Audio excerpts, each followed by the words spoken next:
নিজ আঙিনা পরিষ্কার রাখি, পরিচ্ছন্ন নগর গড়ি। এই প্রতিবাদে ঢাকা বিশ্ববিদ্যালয়, ঢাকা মেডিকেল কলেজ ও বাংলাদেশ প্রকৌশল বিশ্ববিদ্যালয়ে শুরু হয়েছে পরিচ্ছন্নতা ও মশক নিধন অভিযান।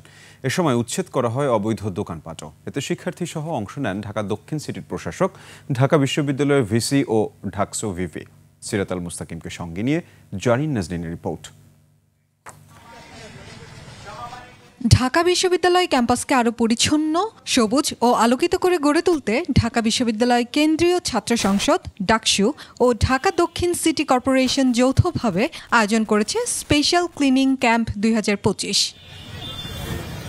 ঢাকা বিশ্ববিদ্যালয়ের ভিসি চত্বরে অভিযানের সূচনাকালে ঢাকা দক্ষিণ সিটির প্রশাসক বলেন, ঢাকা মেডিকেল ও এর আশেপাশের ভাসমান সব দোকান উচ্ছেদ করে একটি সুন্দর ও পরিচ্ছন্ন ক্যাম্পাস গড়ে তোলা হবে।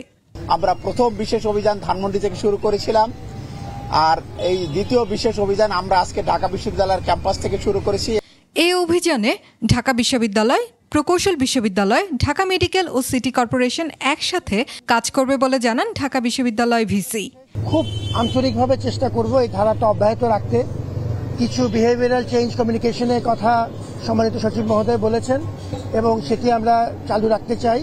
আমাদের ডাকসুর তরফ থেকে বিভিন্ন পর্যায়ে উদ্যোগ নেওয়া হচ্ছে এবং আমরা আমাদের মতো করে আমাদের সামান্য সামর্থ্যে বিশ্ববিদ্যালয়ের পক্ষ থেকেও এই অভিযানের সাথে সহযোগী হিসেবে আমরা এই ধারাটা অব্যাহত রাখতে চাই।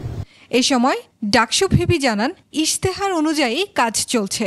সব শিক্ষার্থী মিলে ক্লিন ও গ্রিন ক্যাম্পাস গড়ে তোলার প্রত্যয় ব্যক্ত করেন তিনি। দক্ষিণ সিটি কর্পোরেশন যে অসাধারণ উদ্যোগ হাতে নিয়েছে এবং ডাকসুর সাথে সমন্বয় করে আমরা যে উদ্যোগ আজকে শুরু করছি, নিঃসন্দেহে সেটি একটি অসাধারণ উদ্যোগ। সিটি কর্পোরেশনের 1300 পরিচ্ছন্নতা কর্মী, ডাকসু প্রতিনিধি ও বিশ্ববিদ্যালয়ের সাধারণ শিক্ষার্থীদের অংশগ্রহণে শুরু হওয়া এ কর্মযজ্ঞ চলবে দিনব্যাপী। জারিন নাজনীন, 21 টেলিভিশন, ঢাকা।